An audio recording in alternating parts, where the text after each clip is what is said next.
மக்களே, யூடியூபர் இர்ஃபானை எப்ப வேணாலும் தூக்கி ஜெயிலுக்குள்ள போடுவாங்க அப்படின்ற நிலைமை தான் இப்ப போயிட்டு இருக்கு. கூடிய சீக்கிரத்துல இர்ஃபான் வந்து கம்பி என்ன போறாரு. சிக்கிட்டா ரொம்ப நேரம் நிக்கிறாங்க. ஏன்னா வருஷத்துக்கு முப்போகம் பாத்தீங்கன்னா இர்ஃபானை வந்து பொதுமக்கள் சோசியல் மீடியால போட்டு அடின்னு அடிச்சுக்கிட்டு இருப்பாங்க. இவர் யாரும் தெரியுங்களா? இன்ஃபார்ம். அதுக்கு ஏத்த மாதிரியே இர்ஃபானும் ஏகப்பட்ட பிரச்சனைகள், பஞ்சாயத்துகள், ஏகப்பட்ட ஏழ்றைகளை கூட்டிக்கிட்டு அவர் கைகளே வச்சுட்டு சும்மா இருக்க மாட்டா. அப்படி இதுக்கெல்லாம் யாரு பூர்வ காரணம், என்ன காரணம் அப்படி கேட்டுக்கிட்டீங்கன்னா, ஒரு காலத்துல இர்ஃபானு கொஞ்சம் கரெக்டா தான் வீடியோ எல்லாம் போட்டுக்கிட்டு இருந்தாரு. ஆனா பணம் சேர சேர, புகழ் வர வர அவர் வந்து இந்த கட்சி ரிலேட்டடா போக ஆரம்பிச்சனால ஏகப்பட்ட தவறுகள் இர்ஃபான் வந்து பண்ண ஆரம்பிச்சிட்டா. அப்படி அவருக்கு பின்னாடி டிஎம்கே கட்சியில இருக்கக்கூடிய ஏகப்பட்ட எம்எல்ஏக்கள், எம்பிக்கள், அது மட்டும் இல்லாம நம்ம சின்னவர் அவர் கூட ஃப்ரெண்டா இருக்கா. அப்படி ஃப்ரெண்டு தானே, கை கொடுக்க ப்ரோ. நமக்கு பின்னாடி ஒரு அதிகாரமிக்க ஆட்கள் இருக்கிறாங்க அப்படின்ற சப்போர்ட்ல இர்ஃபான் வந்து ஏகப்பட்ட தவறுகள் பண்ணிட்டு அதுல இருந்து தப்பிக்கிறதுக்கு முயற்சிகள் ஈடுபட்டாங்க. அது உங்களுக்கு நல்லாவே தெரியும். கிட்டத்தட்ட 3 வருஷமா இர்ஃபான் வந்து ஏகப்பட்ட பஞ்சாயத்துல சிக்கிருக்கு. அப்படி இப்ப அந்த பஞ்சாயத்துல தூசி தட்டி நம்ம டிவிக்கு அரசாங்கம் எடுத்து எப்போனாலும் அரெஸ்ட் அப்படி மவனே அப்படின்ற மாதிரி நிலைமையில வச்சிருக்காங்க. கடந்த 3 வருஷமா இர்ஃபான் என்னென்ன தப்புகள்லாம் பண்ணா, அப்படி அந்த தப்புகள் இருந்து அவர் தப்பிக்கிறதுக்கு எந்த மாதிரியான எம்எல்ஏக்கள், எம்பிக்கள், டிஎம்எல் இருக்கக்கூடிய பெரிய பெரிய ஆட்கள் யாரெல்லாம் இர்ஃபானுக்கு உதவி பண்ணாங்க, இர்ஃபானோட தவறுகளை மறைக்கிறதுக்கு உதவி பண்ண அதிகாரிகள் யாரு, இப்ப எந்த கேஸ்ல இர்ஃபான் வந்து ஜெயிலுக்குள்ள போக போறாரு அப்படின்ற எல்லாத்தையும் உங்களுக்கு நான் சொல்றேன். கடந்த 3 வருஷமா இர்ஃபான் என்னென்ன தவறுகள் பண்ணாங்க, என்னென்ன பிரச்சனைகளை இழுத்து விட்டாங்க, அது மட்டும் இல்லாம டிஎம்கே கட்சியில இருக்கக்கூடிய எம்எல்ஏக்கள், எம்பிக்கள், குறிப்பா சின்னவர், இவங்க எல்லாம் எப்படி இர்ஃபானை காப்பாத்துறதுக்கு முயற்சி பண்ணிட்டு இருக்காங்க, இர்ஃபான் மேல இப்போ என்னென்ன கேஸ் வந்து பதிவு செய்யப்பட்டிருக்கு, இர்ஃபானை எவ்வளவு நாள் ஜெயிலுக்குள்ள வச்சிருப்பாங்க, இர்ஃபானை காப்பாத்துறதுக்கு டிஎம்கே எந்த அளவுக்கு முனைப்பா போராடுறாங்க அப்படின்ற எல்லா பிரச்சனையிலுமே உங்களுக்கு நான் தெளிவா சொல்றேன். இந்த கொரோனா காலகட்டத்துல இர்ஃபானை வந்து எல்லாருக்கும் ரொம்ப பிடிக்க ஆரம்பிச்சது. ஏன்னா எல்லாருமே வீட்டுக்குள்ள இருக்கும் போது நம்ம யூடியூபே கதின்னு கிடக்கும் போது, ஹே ஹலோ காய்ஸ், வணக்கம் மக்கள், இப்போ நான் எங்க வந்திருக்கேன் அப்படின்னா சாப்பிடத்தான் வந்திருக்கேன் அப்படின்னு சொல்லிட்டு டவுசரை போட்டு நல்லா பொதுக்கு இர்ஃபான் வரும்போது எல்லாருக்குமே பிடிச்சிருந்தது. மக்கள் வந்து வரவேற்பு கொடுத்தாங்க. ஆனா வருடங்கள் போக போக பாத்தீங்கன்னா இர்ஃபான் வந்து டைரக்டா நேச்சுரலா போயிட்டு சாப்பிட்டு ரிவ்யூ கொடுக்கறதுக்கு பதிலா அந்தந்த ஹோட்டல்ல காசு வாங்கிட்டு ஃபேக்கா சூப்பரா இருக்கு, செம்மையா இருக்கு, வந்து சாப்பிடுங்க, நல்லா சாப்பிட்டேன், பொண்டாட்டி பிள்ளைகளுக்கு வாங்கி கொடுத்தா அப்படின்னு சொன்னா. அப்படியே அதை நம்பி நிறைய மக்கள் அங்க போய் தின்னா கெட்டு போனது, காலாவதி ஆனது, நாரி போனதெல்லாம் அங்க வந்து வித்துக்கிட்டு இருந்தாங்க. அதுக்கப்புறம் தான் என்னன்னு தெரிய வந்திருக்கு அப்படின்னா, அந்த ஹோட்டல் எல்லாமே மட்டமான ஹோட்டலு, அங்க கொடுக்குற ஃபுட் எல்லாமே ஃப்ரோசன் ஐட்டம், அதாவது சேர்த்து ஃப்ரீஸ்ல வச்சு நாரி போட தான் கொடுக்குறாங்க. அந்த நாரி போன ஐட்டத்தை தான் இர்ஃபான் வந்து கூவி காசு வாங்கி வித்தாரு அப்படின்றது தெரிய வந்திருக்கு. சோ இது இர்ஃபான் மேல வந்து முதல் குற்றச்சாட்டு. அண்ட் அதுக்கப்புறமா பாத்தீங்கன்னா இர்ஃபானுக்கு வந்து அந்த வசதி வாய்ப்பெல்லாம் வந்ததுக்கு அப்புறமா கார் வாங்கினா, அப்படி காரை வாங்கிட்டு ஸ்பீடா ஓட்டும் போது ஒரு வயதான மூதாட்டி மேல காரை மோதி அந்த மூதாட்டி இப்ப உயிரோட இல்லைன்னு கூட நினைக்கிறேன். இந்த கேஸ் வந்து இர்ஃபான் மேல பதிவு செய்யப்பட்டது. ஆனா இர்ஃபானை அரெஸ்ட் பண்ணாங்களா? பண்ணல. ஏன் அரெஸ்ட் பண்ணல அப்படின்னா, கை கொடுக்க நான் ஓட்டல, என் ஃப்ரெண்டு ஓட்டிட்டு போனா நான் இப்ப ஸ்பாட்ல இல்ல, நான் அங்க வந்து தின்னுக்கிட்டு இருந்தேன் அப்படின்னு சொல்லிட்டு இர்ஃபான் வந்து வேற காரணங்கள், வேற ஆதாரத்தை கட்டி எஸ்கேப் ஆயிட்டா. அப்படி இது 2வது குற்றச்சாட்டு. அண்ட் 3வது என்ன அப்படின்னா, கடந்த வருஷம் இல்ல அதுக்கு முன்னாடி வருஷம் நினைக்கிறேன், ரம்ஜான் அப்போ இர்ஃபான் வந்து வீட்டுல பிரியாணி செஞ்சு இந்த ஏழைவாழைகளுக்குலாம் ஒரு ட்ரெஸ் கொடுக்கலாம், கையில ஒரு 200 ரூபாய் கொடுக்கலாம்னு சொல்லிட்டு அவங்க மனைவி பக்கத்துல இருக்க அப்படியே கார்ல போயிட்டு ஒரு இடத்துல நிப்பாட்டுறாங்க. அப்ப வந்து ஏழைகள் பாவம் என்ன பண்ணுவாங்க, எதுனா உதவி கிடைச்சா போதுமே, மத்தவங்க நிறைய பேர் வர்றாங்க, முண்டி அடிச்சு நம்ம போயிட்டு ஒரு பிரியாணி வாங்கலாம்னு சொல்லிட்டு கொஞ்சம் அடிச்சு புடிச்சு பாவம் பசியில வந்து வாங்கியிருக்காங்க. அதுக்கு இர்ஃபான், அம்மா இருங்கம்மா, தள்ளாதீங்கம்மா, ஏன் இப்படி பண்றீங்க, ரொம்ப மட்டமா பண்றாங்க அப்படின்னு சொல்லிட்டு இவர் ஏதோ அப்படின்ற மாதிரி பாவங்க அந்த ஏழைவாழ மக்களை போயிட்டு ஒரு மாதிரி கீழ்த்தனமா பேசியிருக்கா. அப்படி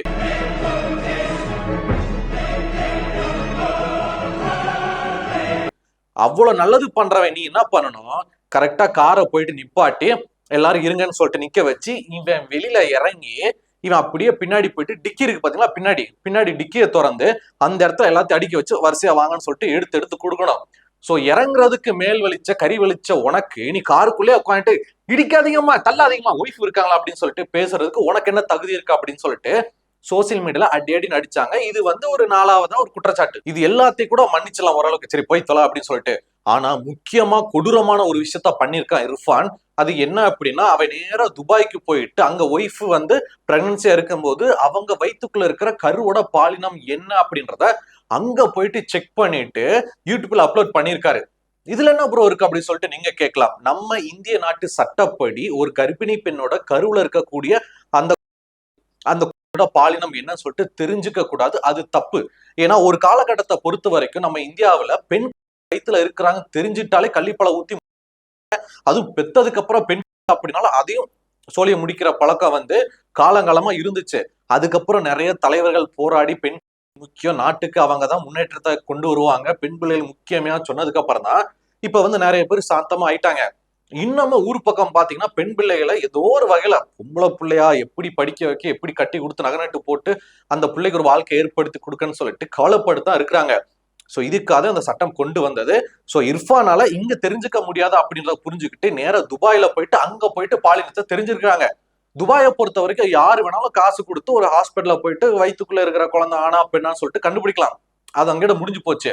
அப்படி போய் பார்த்தவன் அங்கோட முடிச்சிருக்கலாம்ல. யூடியூப், அதுவும் இந்திய மக்கள் அதிகமா சப்ஸ்கிரைப் பண்ணிருக்கிற அவனோட யூடியூப்ல ஹலோ மக்களை, இந்த மாதிரி என் பிள்ளைக்கு வந்து வயிற்றுல பொம்பளை புள்ள இருக்கு, நாங்க கண்டுபிடிச்சிட்டோம் அப்படின்னு சொன்னா எவ்வளவு திமிரு இருக்கணும். அப்போ மற்றவங்க என்ன பண்ணுவாங்க, இர்ஃபான் பார்த்துட்டா அப்படின்றதுக்காக இவங்க காசு பணத்தை செலவழிச்சு அப்படி இப்படின்னு சொல்லிட்டு ஒரு தவறான வழியில போயிட்டு கருவுக்குள்ள இருக்கிற பாலினம் என்னன்னு தெரிஞ்சுப்பாங்க. ஒருவேளை அது ஆம்பளை இருந்தா ஆம்பளை சரி விட்டுருவாங்க, பொம்பளை பிள்ளையா இருந்தா வேற மாதிரி கிறுக்குத்தனம் பண்ணுவாங்கல்ல. அதை ஆரம்பிச்சு வச்சவனே இர்ஃபான் தான். திரும்பவும் அந்த பழையபடி அந்த பெண் பிள்ளைகளை வந்து கள்ளிப்பழ ஊத்தி முடிக்கிற பழக்கத்தை இர்ஃபான் வந்து கொண்டு வர ட்ரை பண்ணிருக்கா. அப்படி அதுக்கப்புறம் தான் நிறைய மருத்துவர்கள் நிறைய தன்னார்வலர்லாம் கேஸ போட்டு அதுக்கப்புறம் இர்ஃபான் வந்து மன்னிப்பு வீடியோ போட்டு அந்த வீடியோ தூக்கிட்டா. அப்படி இது இர்ஃபான் மேல வைக்கப்பட்ட 5வது குற்றச்சாட்டு. இதோட அந்த டவுசர் தலைவர் சும்மா இருந்தாரா? கிடையாது. மறுபடியும் ஒரு பஞ்சாயத்து என்ன அப்படின்னா, இங்க இந்தியால வந்து அவங்க மனைவிக்கு வந்து பிரசவம் பாக்குறாங்க. பிரசவம் பார்க்கும்போது தொப்புள் கொடியை கட் பண்ணணும். சரிங்களா? அது யாரு கட் பண்ணணும்? டாக்டர்ஸ் தான் கட் பண்ணணும். அதுதான் ஒரு முறை. இர்ஃபான் வந்து அவருடைய அந்த இன்ஃபுளுன்ஸை யூஸ் பண்ணி எங்க அவங்க ஹாஸ்பிட்டலுக்கு நிறைய கிளைண்ட் வருவாங்க, நான் வீடியோ போடுறேன், கொலாபரேஷன் பண்ணுவோம், ஃபீஸ் எல்லாம் கம்மி பண்ணுங்க அப்படின்ற பேர்ல, நானே கட் பண்றேன் அப்படின்ற பேர்ல சிஸ்ரை வாங்கி அவங்க ஒய்ஃபோட அந்த தொப்புள் கொடி இவர் கட் பண்றா. அப்படி யோ கட் பண்ணவும் ஒன்னு நடக்க ஒன்னு ஆச்சு, யாரையா பொறுப்பு? அவனை அனுமதிச்ச அந்த இர்ஃபானை கூட சொல்லி குத்தம்ல, அவன் கையில சிஸ்டரை கொடுத்து கட் பண்ணுங்கன்னு ரிப்போர்ட்டோட கட் பண்றீங்க.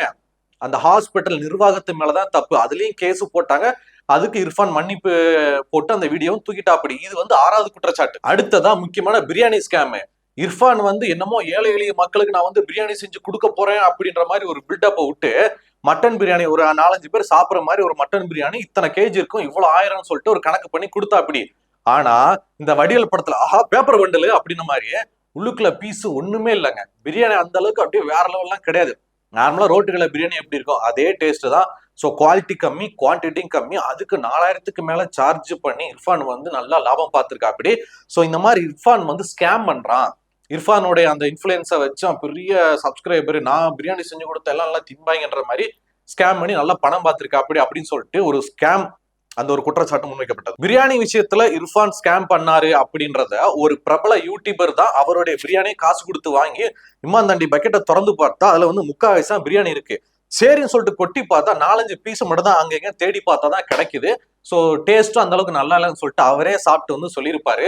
அது மூலயமா தான் மக்களுக்கு தெரிய வந்துச்சு இர்ஃபான் வந்து எந்த அளவுக்கு ஸ்கேம் பண்ணிட்டு சுத்திட்டு இருக்கேன் அப்படின்னு. ஸோ இந்த மாதிரி கடந்த 3 வருஷங்களா இர்ஃபான் வந்து சேட்டைக்கு மேல சேட்டை, பிரச்சனைக்கு மேல பிரச்சனை, 7.5 கூட்டிக்கிட்டு எல்லாரோட சாபத்தை வாங்கிட்டு அந்த மனுஷனை இன்னமும் யாராலையும் அரெஸ்ட் பண்ண முடியல அப்படின்ற மாதிரி தவளத்தா சுத்தி இருந்தா. அப்படி ஏன் அப்படின்னா உங்களுக்கு நல்லாவே தெரியும், இர்ஃபான் பின்னாடி டிஎம்கே இருக்காங்க. டிஎம்கேல முக்கியமான பெரிய பெரிய தலைக்கட்டு இருக்காங்க. அதுவும் சின்னவர் இர்ஃபானோட ஃப்ரெண்டுங்க. இர்ஃபான் பரிமாற சின்னவர் சாப்பிட சின்னவர் கூட கார்ல போகன்னு சொல்லிட்டு இர்ஃபான் எல்லாம் தொட முடியாது அப்படின்ற மாதிரிதான் இர்ஃபானை வந்து இந்த எல்லா பஞ்சாயத்தையும் பண்ணிக்கிட்டு இருந்தாங்க. அதுக்கேற்ற மாதிரி கொஞ்சம் திமிர்த்தனை பிடிச்ச ஆளும் தான் அப்படின்னு சொல்லிட்டு சோசியல் வட்டாரத்துல சொல்லிக்கிட்டு இருக்காங்க. இப்படிப்பட்ட நிலைமையில இந்த சேட்டைகளை நம்ம பண்ணியிருந்தா, இப்ப நம்ம வந்து கார் எடுத்து ஒரு பாட்டியை கொண்டு விட்டோம் சரிங்களா, நம்ம வீட்டுல பொண்டாட்டி பிள்ளைல ஹாஸ்பிட்டல் அட்மிட் பண்ணி இந்த மாதிரி என் புள்ள பொம்பளை புள்ள அப்படின்னு சொன்னா மத்தவங்க சும்மா விடுவாங்களா? கேஸ போட்டு உள்ள தள்ளி கும்மி எடுக்க மாட்டாங்க. இதை ஏன்ப்பா இர்ஃபானா பண்ணல அப்படின்னா, கை கொடுக்க ப்ரோ. நான் சொன்ன மாதிரிதான் இர்ஃபான் பின்னாடி யார் இருக்கா? உதய சூரியன் இருக்காங்க, காப்பாத்தி விட்டாங்க. பட் இப்போ இர்ஃபானால ஓடவும் முடியாது, ஒளியவும் முடியாது, வசமா மாட்டிக்கிட்டா. அப்படி சோ டிஎம்கேவோட ஷேடோல இருந்துகிட்டு தமிழ்நாட்டுல ஏகப்பட்ட பஞ்சாயத்து பண்ணிட்டு பிரச்சனைகளை பண்ணிட்டு டிஎம்கேவோட ஷேடோல இருக்கு நான் தப்பிச்சுப்பேன் அப்படின்ற மாதிரி நிறைய பேர் இருக்காங்க. அதுல குறிப்பா முத ஆளு ஜூலி. உனக்கெல்லாம் மானம், சூடு, சொரணை, ஈனம் எதுவுமே கிடையாதா? வீரத்தமிழச்சி ஜூலி முத ஆளு. 2வது இந்த இர்ஃபானு.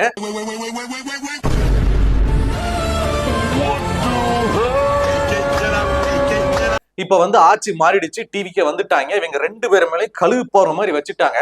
ஜூலிய வந்து பாத்துக்கிட்டு இருக்காங்க, எப்படா இவ சிக்குவா உள்ள தூக்கி போட்டு கும்மி எடுத்தலாம் அப்படின்ட்டு. அதுக்கு ஏத்த மாதிரி இந்த கிட்னி திருட்டு வழக்கு போயிட்டு இருக்கு. இப்ப வரைக்கும் ஜூலி வந்து ஜென்சி இயக்கத்துல இருந்துகிட்டு சின்னவர் பேரை பயன்படுத்திக்கிட்டு ஸ்டாலின் பேரை பயன்படுத்தி எஸ்கேப் ஆயிட்டு இருக்காங்க. ஜூலி மட்டும் மாட்டியாச்சோ சோழிய முடிச்சு விட்டுருவாங்க. அப்புறமா இர்ஃபான். சோ டிஎம்கே பீரியட்ல இருக்கும்போது இர்ஃபானை வந்து நிறைய தலைவர்கள் உள்ள புகுந்து காப்பாத்திட்டாங்க. சின்னவரும் காப்பாத்திட்டதா ஒரு வதந்தியும் இருக்குது. ஆனா இப்ப டிவிக்கு ஆட்சி வந்ததுக்கு அப்புறமா இர்ஃபானோட கேஸ வந்து திரும்ப தூசி தட்டி எடுக்க ஆரம்பிச்சிட்டாங்க.